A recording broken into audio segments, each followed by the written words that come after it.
दिले आणि प्रश्न असा आहे की वर्तुळावरती 6 बिंदू दिले. किती बिंदू आहे? 6. तर 6 बिंदूंपासून एकूण किती रेषाखंड होतील? मग अशा वेळेस काय करायचे? बिंदू किती दिले? 6. 6 लिहायचं. 6च्या अगोदरची संख्या 5. त्या दोघांचा गुणाकार करायचा आणि त्याला 2 ने भागायचं. 6 पंचे 30 भागिले 2 बरोबर 15 रेषाखंड तयार. 6 बिंदू दिलेत म्हणून 6 लिहिलं आणि त्याच्या मागची संख्या घ्यायची. कधी कधी प्रश्न असा असतो जर आपल्याला असे रेषाखंड 2 जोडून दिलेले असतात बरोबर आणि मग विचारलं जातं 6 बिंदू आहेत आणि 2 रेषाखंड दिलेत. आता राहिले किती म्हणजे अजून किती तयार होतील? मग आपलं उत्तर किती आलंय? 15. दिलेत त्यांनी किती? 2.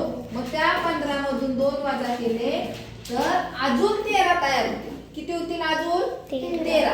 म्हणजे हीच पद्धत वापरायची. फक्त त्यांनी प्रश्नात जर 2 रेषाखंड दिले 3 दिले तेवढं आपल्या उत्तरातून वजा करायचं आणि अजून राहिलेले मग तयार होतील.